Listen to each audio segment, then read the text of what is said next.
Actually phone और सारा वो बासु वो लेकर गए थे, मेरे फ़ोन से लाइव कर रहे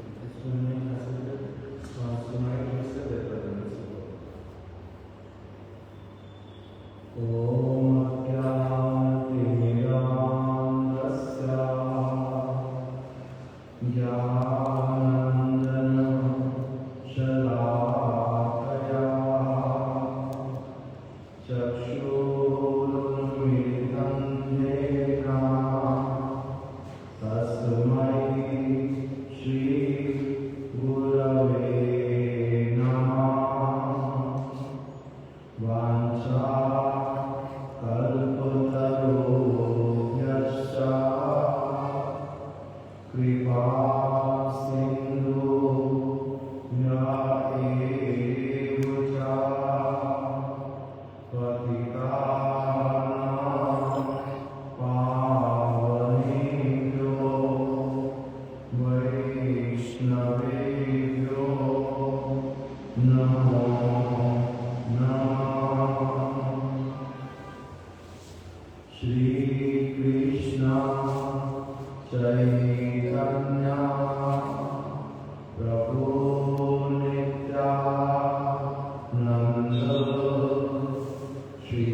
श्रीला प्रभुपाद भक्ति सिद्धांत सरस्वती गोस्वामी ठाकुर के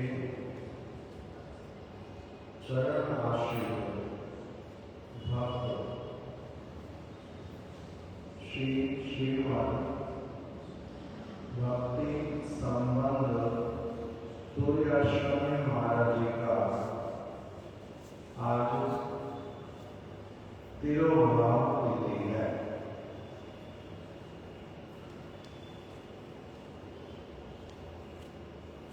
श्रील प्रभुपाद भक्ति सिद्धांत सरस्वती ठाकुर जी ने वर्ष 1918 में संन्यास ग्रहण किया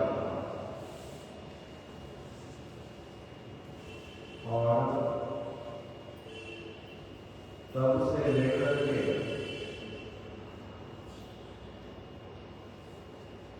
अपने अप्रकट होने तक वर्ष 1 जनवरी 1937 उस दिन प्रभुपाद जी की अप्रकट लीला हुई थी। तो उन 18 वर्षों में लगभग 18 वर्ष 1918 से लेकर के 1936 तक 18 वर्ष श्रील प्रभुपाद जी ने बड़े उत्साह के साथ में सर्वत्र श्री चैतन्य वाणी का प्रचार किया और 18 वर्षों में उन्होंने 18 सन्यासियों को 18 भक्तों को सन्यास प्रदान किया। अपने सन्यास से 1918 में उन्होंने सन्यास लिया था और 1936 तक उन्होंने प्रचार कार्य किया श्री चैतन्य महाप्रभु के मत के अनुसार। उसका मन में प्रचार किया। उसी में 18 सन्यासी शिष्य हैं। उन्हीं में से एक जो सन्यासी है उनका नाम श्री भक्ति संबंध तुर्याश्रमी गोस्वामी महाराज है। इस प्रकार से उनका नाम लिख करके रखा, श्री भक्ति संबंध तुर्याश्रमी गोस्वामी महाराज। आज उनका तिरुभाव तिथि। उनकी कुछ महिमा जो है वो थोड़ी बहुत ही पता है, बहुत अधिक उनके विषय में पता भी नहीं। और जो ग्रंथ है इसमें भी मिला नहीं बहुत कुछ। उसमें वर्णन आया कि श्री भक्ति संबंध तुर्याश्रमी गोस्वामी महाराज नाम का अर्थ क्या हुआ, इस नाम का अर्थ ही क्या होता है। तुर्या आश्रम कौन कौन समझते हैं बताओ। तुर्याश्रम पता है किसको कहते हैं? 4 आश्रम जो 4 आश्रम से पड़े होते हैं। 4 आश्रम हैं और 4 वर्ण हैं। चतुर्वर्ण मया सृष्टा। भगवान कहते हैं 4 जो वर्ण है मेरे द्वारा ही बनाए गए। भगवद गीता में भगवान ने स्वयं इस बात को बताया, चतुर्वर्ण मया सृष्टा। गुण कर्म विभागशा। मैंने 4 वर्ण बनाए हैं। 4 वर्ण मतलब 4 डिवीजन, 4 भागों में बांट दिया है किसी चीज को। चतुर्वर्ण मया सृष्टा। जो मनुष्य हैं उनको मैंने 4 वर्णों में बांट दिया है। मनुष्यों को, पशुओं को नहीं, पक्षियों को नहीं, मनुष्यों के 4 आश्रम बताए। चतुर्वर्ण 4 वर्ण, आश्रम नहीं पहले वर्ण बताए। वर्ण का मतलब क्या है? ऐसे वर्ण किसको किसको कहते हैं? वर्ण शब्द का अर्थ क्या होता है? वर्ण किसको कहते हैं?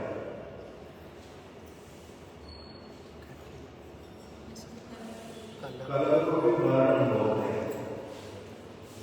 रंग, काला रंग, पीला रंग, सफेद रंग, इसको भी वर्ण कहते हैं। जैसे काला रंग का वर्ण कौन सा है? गौरांग। इसको वर्ण मतलब रंग भी होता है। और भगवान जो बोले चतुर्वर्ण मया सृष्टा, इसका मतलब क्या हुआ कि मैंने 4 वर्ण बनाए। किसके अनुसार? चतुर्वर्ण मया सृष्टा, गुण के अनुसार है। गुण मतलब किस किस व्यक्ति में, किस किस मनुष्य में क्या क्या गुण है, कौन सा काम करने का गुण है, कौन सी चीज को समझने का गुण है। गुण इसमें क्या है? किसी को भी भगवान ने खाली बैठने के लिए नहीं बोला कि खाली किसी को भी नहीं बैठना चाहिए। इसलिए खाली दिमाग शैतान का है। बोलते हैं समझ लो, भगवान ने अर्जुन को भी ये नहीं कहा कि तुम मेरे सखा हो और मैं भगवान हूं, तुम्हें कुछ करने की आवश्यकता ही नहीं है, मैं हूं तो सारा कुछ मैं तुम्हें प्रदान करूंगा। भगवान ने ऐसा नहीं बोला। भगवान ने क्या कहा? अर्जुन तुम खड़े हो जाओ और क्या करो? युद्ध करो।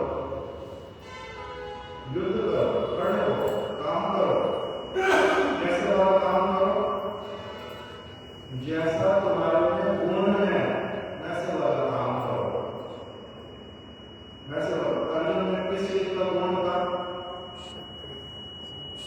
बाण चलाने का, शत्रुओं को एकदम से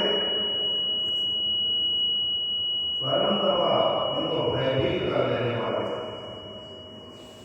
जो दुष्ट व्यक्ति होगा, अर्जुन सामने खड़े होंगे वो भयभीत होएगा। क्यों? क्योंकि ये मेरे को दंड प्रदान करेंगे। अर्जुन में ऐसा गुण है। तो इसलिए भगवान ने तो क्या कहा? खड़े हो जाओ, उठो, युद्ध करो, खाली नहीं बैठना। तुम्हारा जो गुण है उसके अनुसार कार्य करो। तुम ये मत बोलो कि मैं युद्ध नहीं करता, इनको राज्य लेना तो लेने दो, मैं मेरा अगर अपयश भी होगा तो कोई बात नहीं, मैं भिक्षा मांग करके खा लूंगा। तुम क्या ब्राह्मण जो भिक्षा मांग करके खा लोगे? ब्राह्मण वाले गुण तो तुम्हारे में नहीं। तुम्हारे में गुण कौन से वाले हैं? क्षत्रिय वाले। तो तुम्हारे को क्षत्रिय का काम करना है। भगवान ने उनको नहीं कहा तुम्हें दूसरा काम करना है। तो इसीलिए गुण के अनुसार अगर तुम्हारे में गुण है ब्रह्म को जानने का, ब्रह्म मतलब भगवान, ब्रह्म मतलब आत्मा, जीवात्मा, परमात्मा। तुम्हारे को अगर आत्मा की बात, अगर परमात्मा की बात, अगर भगवान की बात तुम्हें समझ आती है तब तुम ब्राह्मण वाले कार्य करो। अगर नहीं समझ आता क्षत्रिय वाला कार्य करो। वो भी नहीं समझ आता तब क्या करो? वैश्य वाला कार्य करो। वो भी समझ नहीं आता तब शूद्र वाला कार्य करो। किंतु जो कुछ भी करोगे कर्मण्येवाधिकारस्ते मा फलेषु कदाचन। जो भी कार्य करोगे फल किसको दो? सेंटर किसको रखो?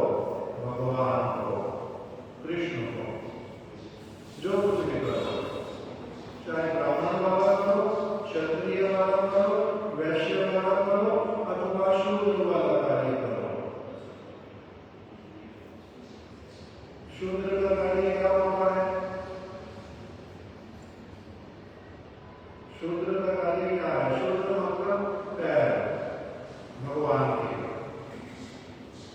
और वैश्य मतलब भगवान का तो क्या कहते हैं? वेस्ट को, वेस्ट, वेस्ट नहीं, वेस्ट, कटी। जो वैश्य है उनको भगवान का वेस्ट कहते हैं। वेस्ट मतलब कटी, कमर। और क्षत्रिय मतलब भगवान के बाहु, और ब्राह्मण मतलब भगवान का मुख, सिर, ब्रेन, ये ब्राह्मण।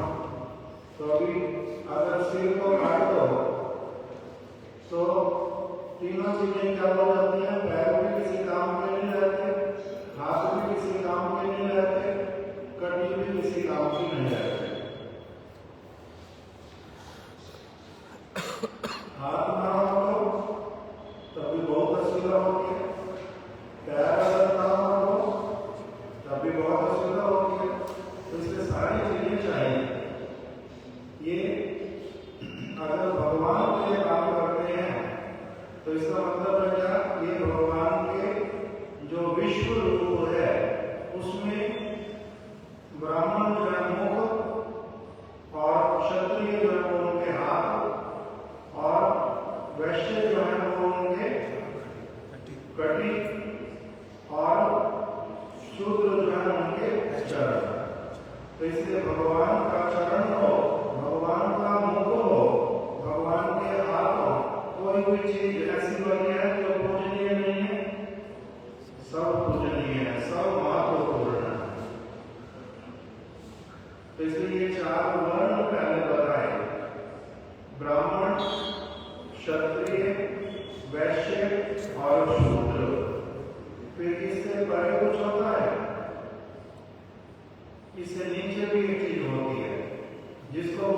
अंत्यजे।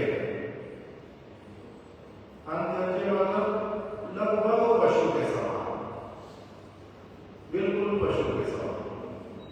और ऊपर क्या होता है? ब्राह्मण से ऊपर क्या होता है? आश्रम। ब्राह्मण से ऊपर आश्रम है वैष्णव, उसको नाम दिया तुर्याश्रमी। ये है तुरीय आश्रम। तुरीय आश्रम मतलब समस्त आश्रमों का शिरोमणि, तुरीय आश्रमी। ये व्यक्ति कौन है? ये व्यक्ति तुरीय आश्रमी है। तुरीय आश्रमी मतलब ब्राह्मण से भी ऊपर। ये क्या करते हैं? कभी दिखलाई पड़ता शुद्ध वाला कार्य करते हैं। क्या कर रहे हैं? ये मंदिर में सफाई कर रहे हैं। मंदिर में सफाई करना क्या है? सफाई करना शुद्ध का काम है। झाड़ू लगाएगा, पोछा लगाएगा। ब्राह्मण वाला बुद्धि नहीं है, इसलिए शुद्ध वाला कार्य करेगा। किंतु भगवान के लिए अगर कोई कार्य करेगा तो क्या बन जाएगा? तुर्याश्रमी।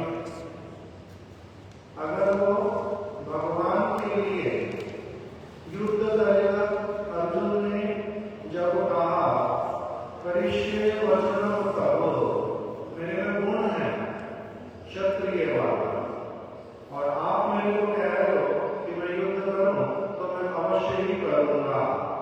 तो जब उन्होंने कहा मैं अवश्य ही करूंगा, तब क्या बन गए? तब बन गए तुर्याश्रमी। तब क्षत्रिय नहीं रहे केवल, क्षत्रिय तो थे, गुण था क्षत्रिय वाला, किंतु उन्होंने उसी अपने गुण को, उस गुण के द्वारा जो कर्म किया जाता है, क्षत्रिय वाला गुण है, और उन्होंने वही कार्य कर लिया। बाण ले लिया, धनुष ले लिया हाथ में, और युद्ध करने के लिए प्रस्तुत हो गए, बाण चलाने लग गए। तो इनका ये वाला काम कौन से वाला हुआ? सूर्याश्रमी वाला। क्यों? क्योंकि भगवान जैसा चाहते हैं, ये अपने क्षत्रिय गुण को उसी प्रकार से उपयोग कर रहे हैं। दूसरी तरफ से दुर्योधन ने भी बाण चलाए। दुर्योधन बाण नहीं चलाए, दुर्योधन ने भी बाण चलाए। दुर्योधन कौन है? क्षत्रिय है या नहीं है? बाण चलाने मात्र से ही क्षत्रिय नहीं बन गया। बाण चलाए उसने, किंतु अपनी इंद्रिय तृप्ति के लिए, अपने उद्देश्य से। अर्जुन ने किसके उद्देश्य से किया? कृष्ण के उद्देश्य से, कृष्ण के कहने से। कृष्ण कहने बाण चलाओ, इन सब आधार्मिक लोगों को मार डालो। उन्होंने कृष्ण के अनुसार काम किया, तो इसीलिए क्या हो गए? वो तुर्याश्रमी।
तो इसलिए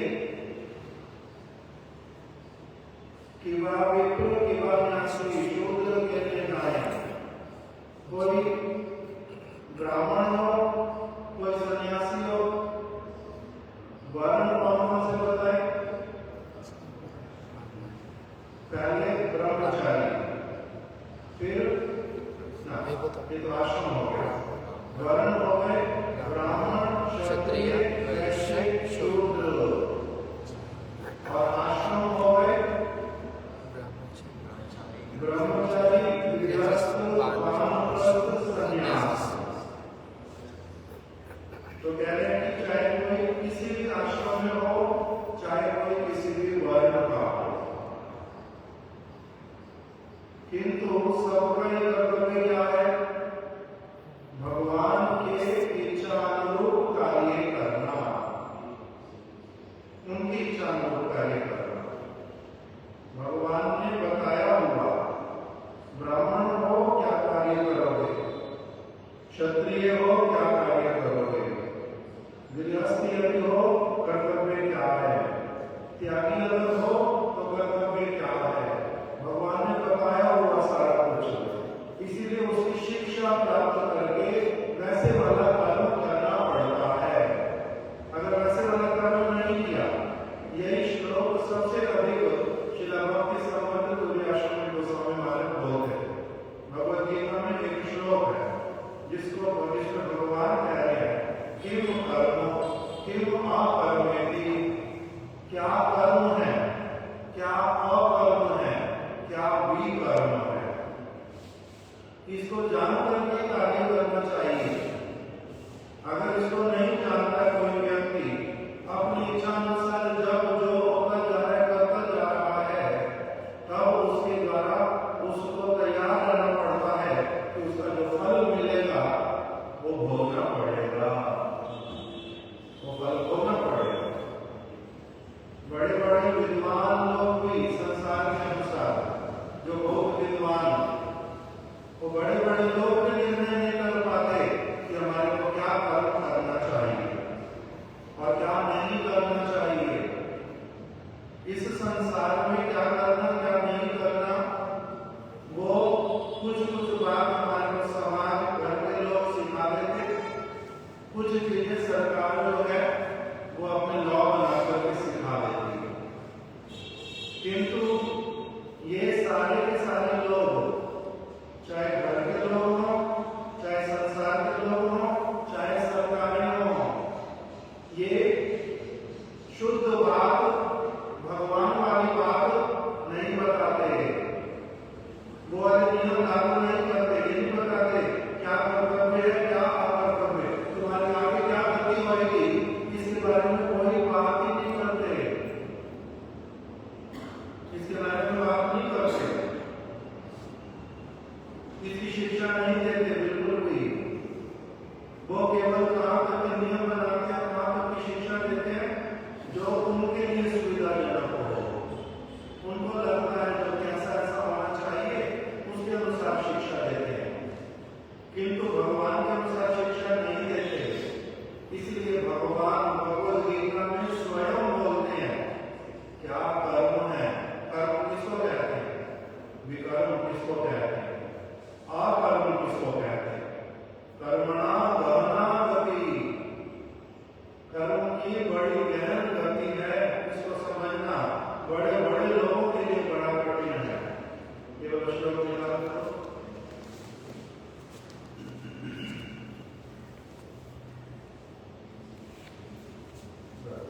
किम कर्म किम कर्मेति, किम कर्म किम अकर्मेति, कव्यो अप्यत्र मोहिता। क्या कर्म है, कर्म किसको कहते हैं, और किम अकर्मेति, और अकर्म किसको कहते हैं। कव्यो अपि अत्र मोहिता, जो विद्वान से विद्वान व्यक्ति भी हैं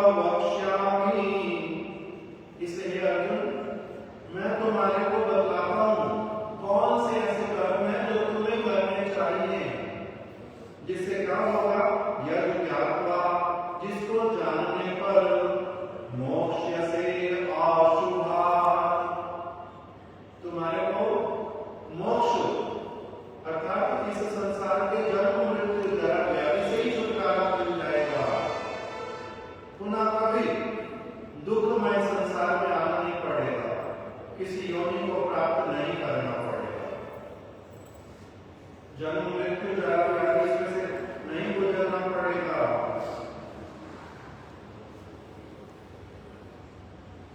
जितने तरह के दुर्भाग्य, तुम सब प्रकार के दुर्भाग्यों से क्या हो जाओगे? मुक्त हो जाओगे। तुम्हारा सौभाग्य ही सौभाग्य उदित हो उठेगा। मैं तुम्हें ऐसे वाला कार्य बतलाऊंगा, ऐसी वाली बातें बतलाऊंगा कि क्या करना चाहिए, जिसको करके तुम्हारा क्या होगा? सब प्रकार से शुभ ही शुभ होगा। अशुभ के हाथ से तुम्हारा पूर्ण रूप में छुटकारा मिल जाएगा। कौन है समझ नहीं चाहता इस बात? चाहते हैं इस बात की हमारा क्या हो? अशुभ के हाथ से छुटकारा हो और शुभ ही शुभ हो हमारे जीवन में। ऐसा चाहते हैं हम सभी ना? नहीं चाहते? चाहते हैं। तो इसलिए क्या करना पड़ेगा? फिर भगवान की बात को सुनना पड़ेगा। भगवान जो बात बोल रहे क्या कह रहे हैं? किम कर्म किम आकल्पेति, क्या करना चाहिए और क्या नहीं करना चाहिए, ये मेरे से सुन लो। यदि ज्ञात्वा, जिसको जानने पर तुम्हारा क्या हो जाएगा? अशुभ के हाथ से पूर्ण रूप में मुक्ति, छुटकारा हो जाएगा। मेरे से सुन लो। प्रत्येकम प्रवक्ष्यामि, मैंने उसको बड़ी अच्छी तरह से तुम्हें बताना है। थोड़ा थोड़ा करके नहीं बताऊंगा, बहुत स्पष्ट रूप में करके बतलाऊंगा। तो इसलिए श्री भक्ति संबंध दुर्याश्रमी महाराज जी ये बोलते थे बार बार इसी श्लोक को कि हमें अच्छी तरह से भगवद गीता को क्या करना चाहिए? सीखना चाहिए, पढ़ना चाहिए, समझना चाहिए, वैसे वाली काम करने चाहिए। अगर नहीं करेंगे ऐसा तो क्या होगा? भगवान क्या कह रहे हैं? भगवान कहते हैं मैंने बतला देना क्या करना चाहिए। वैसा करोगे बहुत अच्छा, नहीं करोगे तो क्या होगा? फिर फल भोगने के लिए क्या करो? प्रस्तुत रहो। फिर प्रस्तुत रहो फल भोगने के लिए। क्यों? क्योंकि उसी के अनुसार तुम्हारा क्या होगा? आगे निर्णय होगा। तुम्हारे को क्या गति दी जाए, कौन सा शरीर तुम्हारे को दिया जाए, कहां पर तुम्हें भेजा जाए, कौन सा दंड मिले अथवा कौन सा पुरस्कार मिले, ये सारा कुछ निर्धारित होगा। किसके ऊपर? तुम किस प्रकार का कार्य करते हो। इसको इसलिए अच्छी तरह से भगवान समझने के लिए बोल रहे हैं। किम कर्म किम आकर्मेति कव्यो अपि आत्ममोहिता। इसके साथ में दूसरा श्लोक है। क्या श्लोक है वो?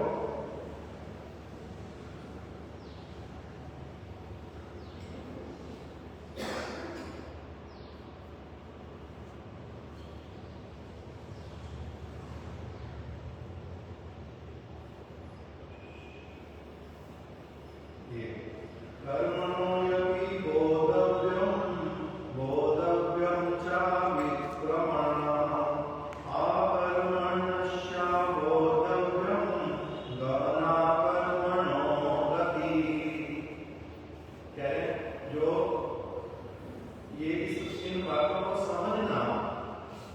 गहना कर्मणो गति, गहन मतलब बहुत गूढ़। गहन का अर्थ क्या होता है? आगाध जिसको बोलते हैं। जैसे समुद्र का जल कैसा है? आगाध। आगाध मतलब बहुत नीचे तक गहराई है, बहुत गहराई तक जाकर के हैं चीजें, उसी को बोलते हैं गहना। कर्मणा गहना कर्मणो गति। कर्म की जो गति है वो बड़ी गहन है। कोई इतनी आसानी से समझ नहीं पाता कि यही का यही काम करूंगा, बाण चलाऊंगा, इसके द्वारा मेरे को भगवान मिलेंगे, यही का यही बाण चलाऊंगा, मेरे को नरक में जाना पड़ेगा। हमारे जैसा व्यक्ति क्या कहेगा? इसने भी बाण चलाई, इसने भी बाण चलाई, इनको भगवान के चरण कमल मिल गए और इनको नरक की गति। ये क्या बात? उन्होंने काम तो एक ही किया है ना, काम एक ही किया, किंतु कह रहे नहीं कर्मणा गहनो कर्मणा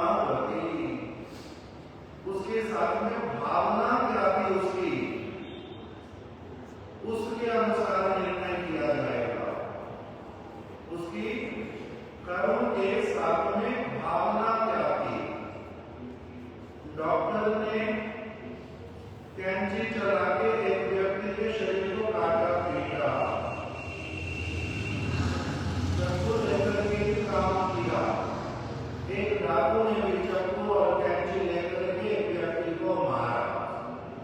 उसने भी चाकू चलाया, कैंची चलाई, इसने भी चाकू चलाया, कैंची चलाई। दोनों की किंतु भावना में अंतर होने के कारण उनका कर्म अच्छा या बुरा, कभी तो बोला जाएगा ये अच्छा कर्म है, और इसने क्या किया है, बुरा कर्म किया है। अच्छे और बुरे का निर्णय कैसे होएगा? उसके साथ में उनकी भावना कौन सी जुड़ी हुई है। अर्जुन ने जो बाण चलाया और दुर्योधन ने जो बाण चलाया, दोनों के बीच में भावना का जो अंतर, उसके अनुसार फल मिलेगा। इसलिए बाहर से देखने पर ही कि इसने भी हरि नाम किया हरे कृष्णा, और दूसरे ने भी हरि नाम किया हरे कृष्णा, इन दोनों का एक ही फल मिलेगा। एक व्यक्ति हरे कृष्णा कर रहा है, किस लिए बैठ करके वृंदावन में दुकान के बाहर बैठ करके, बूढ़ा व्यक्ति, बच्चे अपना अंदर दुकान में बैठे कपड़े का काम कर रहे हैं, बूढ़ा व्यक्ति बाहर बैठ के हरे कृष्णा माला पकड़ के बैठो, जोर जोर से बोलते रहो। क्यों? इसको सुन के भक्त लोग जो है वो अंदर यहीं पर कपड़ा खरीदने आएंगे। आप क्यों करो हरे कृष्णा, क्योंकि अंदर कपड़ा खरीदने ग्राहक आएंगे। और दूसरा एक व्यक्ति कर रहा है हरे कृष्णा, क्या कह रहा है वो? हे कृष्ण, हे राधा राजी, मेरे को आपके चरणों की सेवा कब मिलेगी? हरे कृष्ण, हे राधा राजी, हे कृष्ण, मेरे को आपके चरणों की सेवा कब मिलेगी? तो दोनों तो हरे कृष्ण कर रहे हैं। दोनों के किंतु भावना में जो अंतर है, उसके अनुसार कहा जाएगा इसने क्या काम किया है, फल उसके अनुसार भगवान देंगे। तो इसलिए कह रहे हैं कि जो कम बुद्धि वाला व्यक्ति, वो ये बात नहीं समझ पाता, भावना वाली, वो क्या समझता है, केवल इसने भी तो हरे कृष्णा बोला, उसने भी तो हरे कृष्णा बोला, दोनों को अलग अलग फल क्यों मिलेगा? धुंधकारी गोकर्ण जी ने भागवत की कथा सुनाई, गोकर्ण जी भागवत की कथा कर रहे हैं, धुंधकारी की कथा सुन रहा है, और भी दूसरे बहुत सारे लोग कथा सुन रहे हैं। जब कथा पूरी हो गई 7 दिन की, वो धुंधकारी के लिए क्या शब्द आ गया, वैकुंठ के दूत आ गए उनको लेने के लिए, बड़े आदर के साथ में प्रीति पूर्वक उनको लेकर के जा रहे हैं। दूसरों को किसी को लिया नहीं। तब सबने गोकर्ण जी से कहा, गोकर्ण जी कथा तो धुंधकारी ने भी सुनी थी, कथा हमने भी तो सबने सुनी थी। उनको तो विष्णु दूत लेकर के रथ में बिठा करके चले गए, हमारे को तो लेकर के गए, हमारे को नहीं छोड़ दिया, हमारे को क्यों नहीं लेकर के गए? तो उन्होंने कहा तुमने जैसी कथा सुनी थी और उन्होंने जो कथा सुनी थी, दोनों अलग अलग कथा थी। नहीं, कथा तो आपने ही सुनाई थी, कथा तो एक ही थी, कथा तो आपने ही सुनाई थी, उन्होंने भी वही कथा सुनी थी, हमने भी वही कथा सुनी थी। तो कह रहे नहीं, मैंने जो कथा सुनाई थी उसने बिल्कुल वही कथा सुनी थी, और मैंने जो कथा सुनाई थी आप लोगों ने वो कथा नहीं सुनी थी। आप लोगों ने अपने मन के अनुसार जो मेरी बात में से अच्छा लगा वही सुना था, मेरी बातों को पूरा नहीं सुना था, ग्रहण नहीं किया था, इसलिए आपको फल अलग मिलेगा, इनको अलग फल मिला है धुंधकारी को। तो इसलिए किसके अनुसार निर्भर किया? भावना के अनुसार। किस भावना को लेकर के, किस प्रकार की इंटेंसिटी के साथ में आपने काम को किया है। केवल काम करने से काम करना होता नहीं। इसलिए भगवान ने क्या बोला? गहना कर्मणो गति, कर्म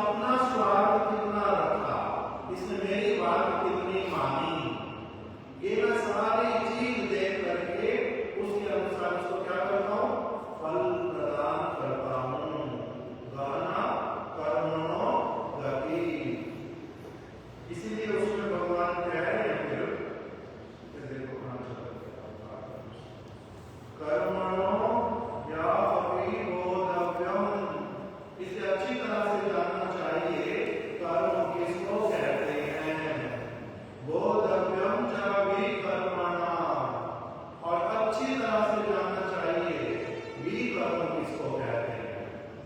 फिर आकर्मणश्चाभोधव्यम, अकर्म किसको कहते हैं? इसको भी जानना चाहिए। क्यों? गहना कर्मणो गति, कर्म की गति कैसी है? बड़ी गहन है। कौन कौन सी चीजें बताई जानने के लिए?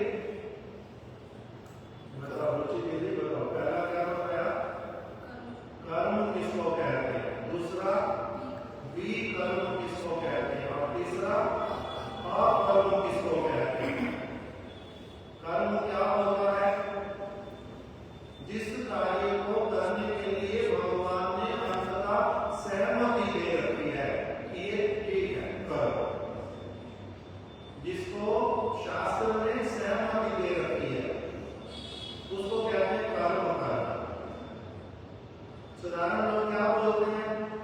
वो जो कुछ भी करते हैं उसका नाम कर्म होता है। कहते नहीं, उसका नाम कर्म नहीं है। सिद्धांत महाराज जी के पिताजी भगवान ने कहा है भगवद गीता में, कर्म ही सबसे बड़ी वस्तु है। हम कर्म तो करते हैं, सारे दिन दुकान में काम करते हैं, बैठे रहते हैं, इसी का नाम तो कर्म है। किंतु भगवान ने नहीं कहा सारे दिन दुकान में बैठो, इसलिए उसको कर्म नहीं कहते। वो कर्म थोड़ा ना है। कर्म तो अगर जिस किसी चीज को भी कर्म कहा जाए तो विकल्प किसको कहेंगे? अगर जो व्यक्ति चोरी कर रहा है, सारा दिन चोरी के विषय में सोचता है, प्लान करता है, या तो वो चोरी करता है, वो भी तो कर्म हो गया। विकल्प किसको कहेंगे? कर्म का मतलब होता है जिसकी अंततः भगवान ने आज्ञा दे दी है, सहमति दे दी है, उसको कहते हैं कर्म। विकर्म क्या हुआ? विकर्म का मतलब जो शास्त्र में नहीं लिखा हुआ, भगवान जिसकी अनुमति नहीं देते, भगवान जिसको कहते हैं ये करना बिल्कुल निषेध है, फिर भी आप वही वाला काम करते हो, तब क्या कहते हैं? ये क्या कर रहा है? विकर्म कर रहा है, विकर्म कर रहा है। और अकर्म किसको कहते हैं? अकर्म का मतलब होता है जो कुछ भगवान ने कहा है मैंने भगवान के लिए करना है, उसमें से अपने लिए मेरे को कोई फल भी नहीं चाहिए। जब एक व्यक्ति कर्म करेगा उसमें अपने लिए फल चाहिए, कर्म करेगा उसके लिए फल चाहिए। मैंने कोई भी काम किया, उसका फल किसको चाहिए? मेरे को चाहिए। किंतु मैंने कोई भी कर्म किया, उसका फल भगवान को चाहिए, भगवान को मैंने देना है, मेरे को नहीं चाहिए उसमें से किसी चीज का भी फल। जैसे एक ब्रह्मचारी भिक्षा करके लाएगा, वो सारी की सारी भिक्षा किसको दे देगा? गुरु जी को दे देगा। तुम इसमें से कुछ ले लो, 20% ले लो, 40% ले लो,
सबसे प्रिय श्लोक। बार बार इस चीज को सिखाते थे कि कोई भी काम करने जा रहे हो, तुमने विचार कर लिया ये करूंगा तो इसका फल क्या मिलेगा, विचार कर लिया। विचार करके देखो, अच्छी तरह से विचार करके देखो, तभी काम करना। ये जब अपने घर से आए, इनके पिताजी इन मायापुर कलकत्ता में, तो मायापुर में पहुंच गए प्रभुपाद जी के पास। ये तो आप हमारे स्थान पर आते थे बारिशाल में, वहां पर कथा कीर्तन करते थे, ये अपना कथा सुनने जाता था, कीर्तन करता था, आपसे हरि नाम ले लिया, हरि नाम करता था, तब तक तो सारा कुछ ठीक था। अच्छे मार्ग पर चलाया आपने इसको खराब मार्ग में आपने चलाया नहीं। हम इसको अपना सौभाग्य मानते थे, किंतु अभी ये घर से यहाँ पर आ गया, और यही मेरा सबसे बड़ा पुत्र है। अच्छे से यही उल्टा परिश्रम भी करता था, कुछ धन अर्जित करके लाता था, अब तो धन अर्जित करके लाएगा नहीं, तो हमारे घर का गुजारा कैसे चलेगा, घर का गुजारा कैसे चलेगा। तब फिर प्रभु पाजी ने इनको कहा, तुम्हारे बहुत सारे भाई हैं, सारे छोटे हैं, तुम्हारे पिताजी के ऊपर बहुत बोझ पड़ता है, तो इसलिए तुम अपने घर लौट जाओ, वहीं पर ही भक्ति करना, वहीं पर ही भक्ति करना, और पिताजी की सहायता करना इन चीजों में।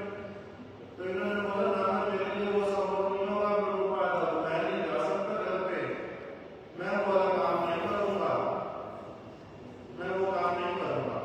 जब मैं छोटा था, ये तो तब भी तो सब लोगों के पालन पोषण कर रहे थे, ये कोई मेरे बड़े होने वाले बच्चों ने जन्म लिया है, पहले से सबका कर थे, ये बहाना बना रहे हैं, ये बहाना बना रहे, मैं नहीं जाऊंगा, मैंने नहीं जाना। मैंने अच्छी तरह से विचार किया, मेरे को क्या करना चाहिए जिसमें मेरा मंगल होगा, इन सबका मंगल होगा, मैंने वही वाला काम करना, मैंने नहीं जाना अभी इनके साथ में। इनके साथ जाऊंगा केवल संसार वाली चीज में इनकी सहायता कर पाऊंगा, कितने दिन तक कर पाऊंगा वो भी नहीं पता, हो सकता मैं मर जाऊं कुछ दिनों में, हो सकता है इनमें से कोई मर करके चला जाए, इसलिए मैं नहीं जाऊंगा वो काम करने के लिए।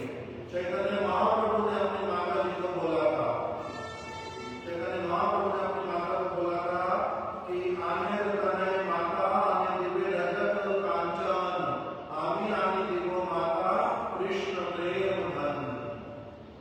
माता जी, सची माता, दूसरे बालक जो है वो अपनी माताओं को सोना ला करके, चांदी ला करके, सुख सुविधा की बड़ी सारी चीजें ला करके देंगे, किंतु माता जी मैं उस तरह की कोई भी चीज आपके लिए अब नहीं ला पाऊंगा, मैं नहीं ला पाऊंगा, मैं आपकी कोई भी संसार वाली चीज आपके पास में नहीं ला पाऊंगा, किंतु मैं जो ये लोग ला करके देते हैं उससे बहुत बड़ी चीज आपको ला करके दूंगा। क्या ला करके दोगे, क्या ला करके दोगे? माता आमी आने देखो कृष्ण प्रेम धन, जो सबसे बड़ी संपत्ति है वो कृष्ण प्रेम धन मैं आपको ला करके दूंगा। तो इन्होंने अपने यही बात प्रभुपाद जी के सामने अपने पिताजी को बोल दी, श्री भक्ति संबंध दूरदर्शन महाराज ने, कि मैंने अच्छे से विचार कर लिया, मेरा क्या कर्तव्य है।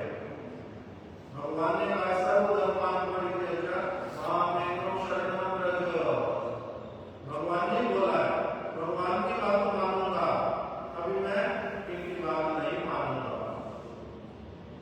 तो प्रभुपाद जी ने फिर से एक प्रश्न रखा इनके सामने,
साथ